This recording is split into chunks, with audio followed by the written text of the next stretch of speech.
Hey, welcome to Crossroads, folks. Look, a landmark case right now at the Supreme Court could actually determine what a gun is. And notably, this could impact the future of what they call ghost guns. Now, basically, this is right now in front of the Supreme Court of the United States, and it focuses, again, on these so-called ghost guns. These are guns you can basically make on your own, right? You can buy kits, you can buy lowers and buy the parts for them, and build guns that are essentially non-traceable. Now, first on this case, this is Garland versus Vanderstock, and it revolves around a Bureau of Alcohol, Tobacco, and Firearms and Explosives, ATF, rule, that what they did basically is they redefined what a firearm is, so that, partially completed gun frames and different parts, they call them ghost guns, are considered firearms. In other words, if you buy a lower, which is like the lower part where kind of the trigger is, close to that area, you can basically, you used to be able to buy them. They now define those as guns. And because they define those parts as guns, if you buy one online, it's regulated in the same way as buying a normal firearm. And if you were to take one and manufacture it, you face actually pretty serious charges. It used to not be that way. There's other parts too, especially for like pistols that also have similar things. They regulate them as if they were firearms. Now look, basically the way this worked, the ATF took actions to ban ghost guns. And back in December 2022, it sent an open letter to all federal firearms licensees where it created a ghost gun ban, again, by redefining what a gun is, by defining parts of guns as if they were guns. Now, this was their release at the time. This is the ATF. It says, the Bureau of Alcohol, Tobacco, Firearms, and Explosives, ATF, is issuing this open letter to assist the firearms industry and the public in understanding whether a, quote, partially complete, disassembled, or non-functional frame of a Polymer 80, Lone Wolf, or similar semi-automatic striker-fired pistol, sometimes generally referred to as a Glock-type pistols, has reached a stage of manufacture such that it may readily be completed, assembled, restored, or otherwise converted to a functional frame and is therefore classified as a frame or firearm in accordance with the final rule titled Definition of Frame or Receiver and Identification of Firearms.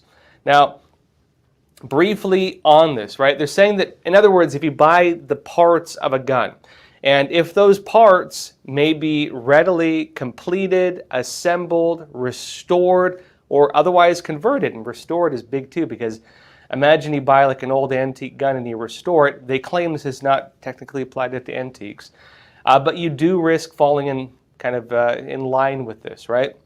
Now, they note that this became effective August 24 of 2022. And look, basically, again, it worked by redefining a firearm. The key change was to begin defining a frame or a receiver or anything that could be built into a gun as if it was a gun. Important note, of course, with the way that firearms are regulated in the United States, the ownership of a gun, protected by the Constitution, the sale of a gun, regulated, typically the way it works.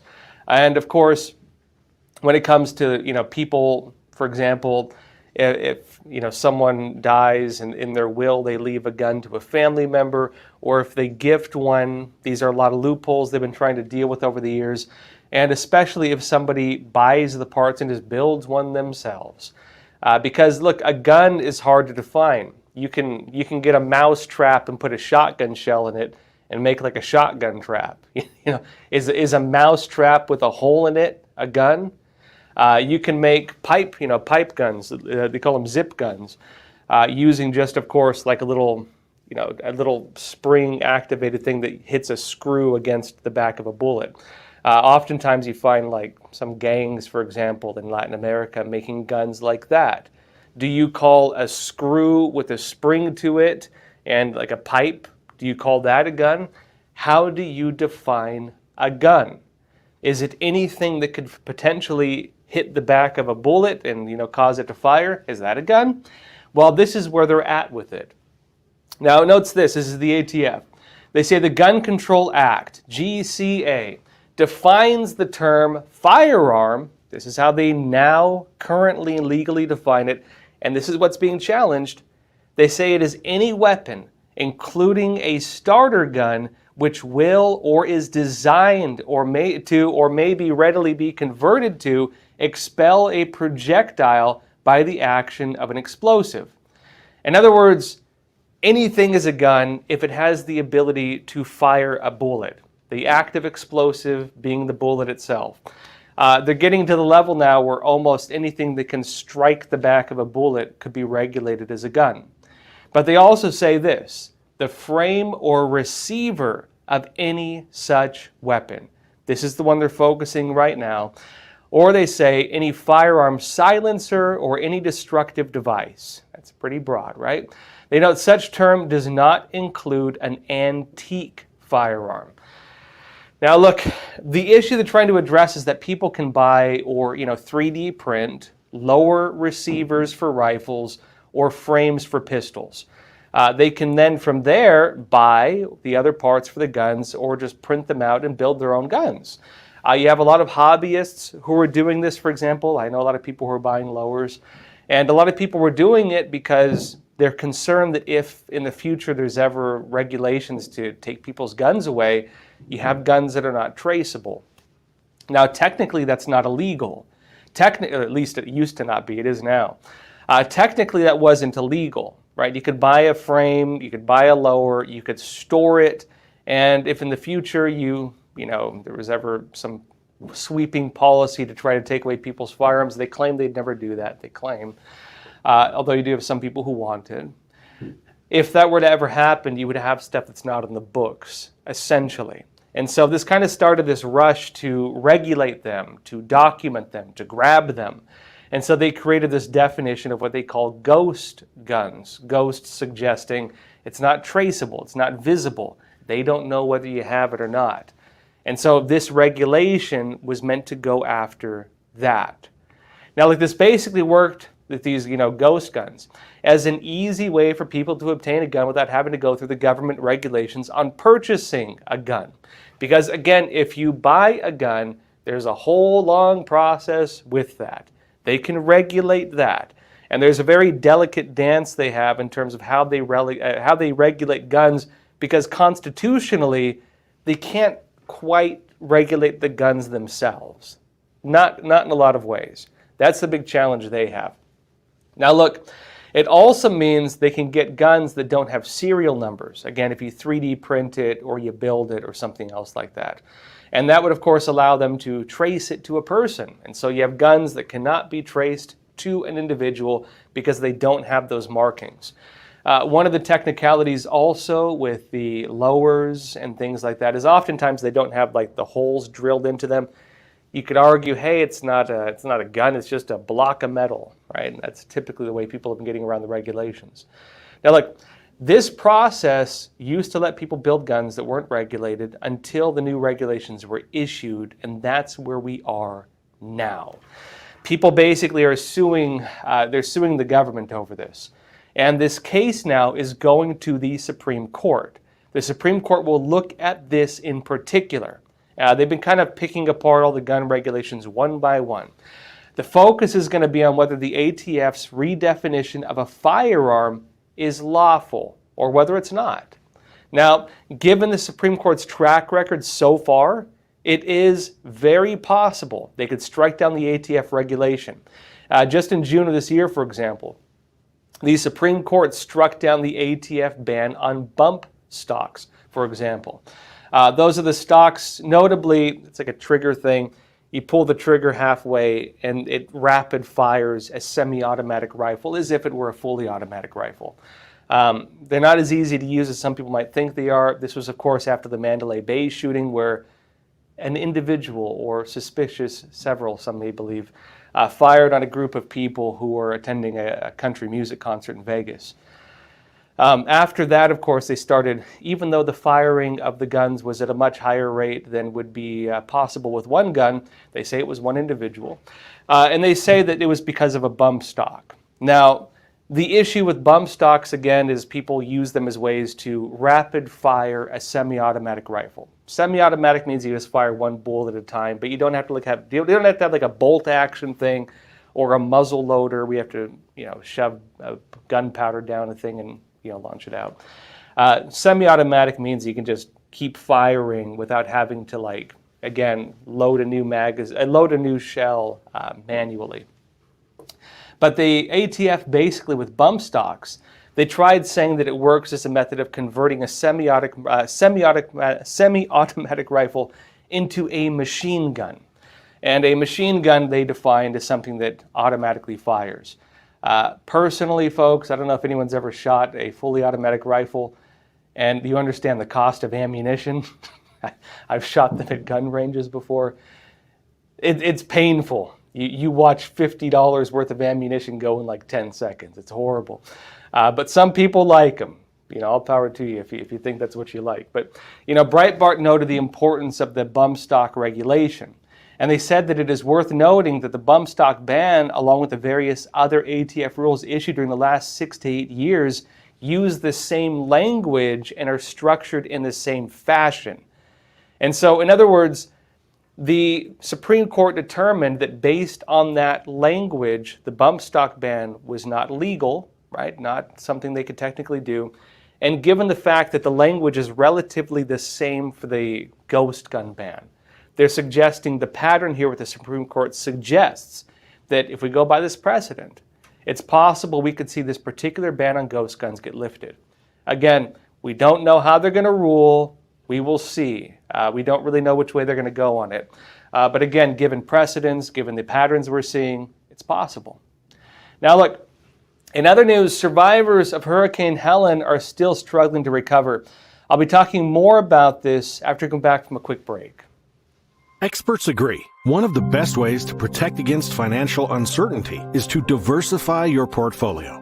Learn how physical gold and silver can secure your retirement funds from today's economic challenges. With a gold IRA from American Hartford Gold, you can safeguard your wealth with no penalties or taxes when you transfer your current qualifying retirement accounts. Call now and our precious metals specialists will send you a free information kit, no cost or obligation. American Hartford Gold, a trusted industry leader with an A+ from the Better Business Bureau, has a 5-star rating from thousands of happy clients. Whether you are getting physical precious metals in a gold IRA or delivered to your doorstep, we offer only the highest quality gold and silver. For your peace of mind, we also offer a no-fee buyback commitment, a low price guarantee, along with free shipping and free insurance. So don't wait. Call the number on your screen today and secure your financial future.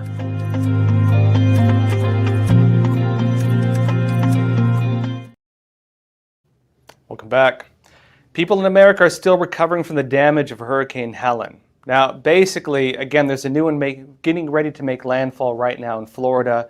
But Hurricane Helen, the one we're still recovering from, that made landfall September 26 as a Category 4 storm. It caused widespread destruction of buildings and properties, as well as fatalities across the southwestern United States. And now, more than a week out, survivors are still struggling to recover. The Epoch Times, we have a reporter on the ground in North Carolina, and they said this. They said Tunnel Road is a major thoroughfare between Asheville and Swannanoa Valley in western North Carolina. And before Hurricane Helen, hundreds of cars would cross a bridge en route to downtown Asheville, cottages in the Blue Ridge Mountains or Interstate 40 headed east or west. They said that bridge is now blocked. The wreckage of an entire house is on top of it, deposited by the swell of flooding. They note the bridge is just one of many scenes of destruction visible in western North Carolina. Storefronts have been blasted open as if from an explosion. Cars are upturned in ditches of muddy water, and tractor trailers are mangled across roads and railways. Now, people right now are still struggling from having no running water, still no electricity. The homeless shelters where people are trying to find shelter because you don't just want to sleep outside, those are full. And there's a long wait list for the other services being made available as well. Also, there are problems of crime and looting. You have gangs taking advantage of this. The National Guard is currently helping with some of the recovery efforts, but it's looking like this is going to be a very long and very slow recovery, especially because of the damage to infrastructure, roads, bridges, other things. Now, personally, I've been speaking to some of my sources currently on the ground in that area, private citizens doing some of the relief efforts, including in some of the more remote areas, especially when it comes to the haulers in Appalachia. They're saying basically when you get to the, there's the cities and towns. You have FEMA there, you have National Guard there. The haulers, they're a different story. Some of these areas, because of damage to roads, you can't get to them with cars. Because of the dense forest, you can't really reach a lot of them with helicopter. And so people have been volunteering. They're going on horseback. They're going on ATVs, four-wheel motorcycles, to get to some of these areas. And from what we're hearing, the death toll is rising. I've heard personally the uncounted deaths of the people that the people on the ground are seeing. And I have frontline sources on this. They're saying the death toll is going to be very high, much higher than what we're being told currently, possibly significantly higher. And so, folks, this is going to be a long recovery. And again, we'll see what happens with the news storm getting ready to make landfall. The Epoch Times, we do have a reporter on the ground in Asheville. We also have a photographer going there. We're looking into going there, so I'll keep you updated. We'll be giving more updates as this develops because, again, this is going to be a long-term recovery for us, for the United States. That being said, a second hurricane, Hurricane Milton, that's about to hit Florida as well. Now, that's expected to make landfall today. Florida Governor Ron DeSantis has declared a state of emergency in 51 counties. President Joe Biden approved the emergency declaration. He seems to be working pretty close with DeSantis on this, taking care of Americans. And they also made federal resources available to help. Briefly on this, folks, it was a Category 5. It was expected to drop to a Category 3 as it made landfall. That's going to be late this evening, right? This evening. It barely dropped to a Category 4. And so the power of this has not reduced by much. As of this morning, when I was checking, it dropped by like 2 miles per hour below a Category 5. This is going to make landfall as something very powerful. I hope that any of you in the area, please take care of yourselves. I hope a lot of you got out. If you're there, take it seriously. Just being honest with you all. Florida Governor Ron DeSantis had this to say. He said Hurricane Milton has strengthened into a major hurricane and is expected to make landfall on the west coast of Florida as soon as Wednesday evening. He did this yesterday, right? They're addressing more than 600 resource requests from communities in the storm's path. And he says, we are deploying truckloads of food and water, ambulances, Starlinks, that's the Elon Musk satellite system, which are becoming lifesavers in this, and more than 2,000 feet of flood protection systems to protect critical infrastructure in Central Florida and the Tampa Bay area. He says we're also amassing an additional 1.5 million gallons of fuel reserves and staging them to be utilized as needed. He said local officials and their vendors must continue clearing debris from Hurricane Helen. And they say they have to do this before Hurricane Milton makes landfall. Basically, again, this is the second hurricane in a very short time frame Florida's getting hit by. Remember, Hurricane Helen hit there, went north, and then hit Appalachia and a few other states. The issue you have with that is that created a lot of debris. If you have winds coming in, 150 miles per hour, whatever it's going to be, all those debris are going to get blown around, and that becomes very dangerous for people. And so they're trying to get rid of them. Initially, the land fills, right, where you go and drop off garbage. They'd actually closed those. The sheriffs, I have a friend down there who's telling me about this, the sheriffs actually forced them to open, and so they've been able to begin rapidly clearing the debris to make sure that does not become a danger to the people in Florida. And now, according to DeSantis, he said the state of Florida has marshaled unprecedented resources to help with debris removal based on that, right? Now, again, folks, if you're in the area, take this seriously. Yeah, I have family on the other side, and we're watching as well. The power of this hurricane did not reduce by much. It reduced by much less than was anticipated, meaning this is going to be serious. Take it seriously, for all of you. Now, folks, in other news, rumors are going around about illegal immigrants eating cats in Ohio. You might remember Donald Trump and J.D. Vance. They're actually you have groups of Haitians trying to press criminal charges against them for saying it, right? But actually, there are similar issues to this, and issues that, in my opinion, are much worse. Issues that actually can be proven, issues that have hard evidence. Some of the issues, again, are verifiable. They're not just rumors.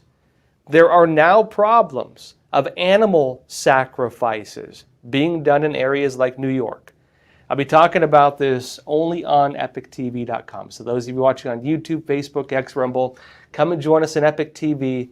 Not only will you get access to the rest of my show, you'll also get access to my live Q&A where I answer your questions. So click on the link in the description below. Come and join us on EpochTV.com. And before we continue, let me show you a quick trailer for my documentary, The Final War, the 100-Year Plot to Defeat America, which you can also watch on EpochTV.com.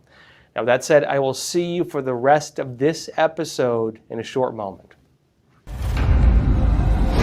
The greatest threat facing the United States is the CCP. The Epoch Times investigation team had studied the CCP for years, but what we uncovered was yielding evidence beyond our imagination. With Chairman Mao, with the Prime Minister, our talks have been characterized by frankness. The Clinton administration said, oh, don't worry about it. This will be a poison pill for China.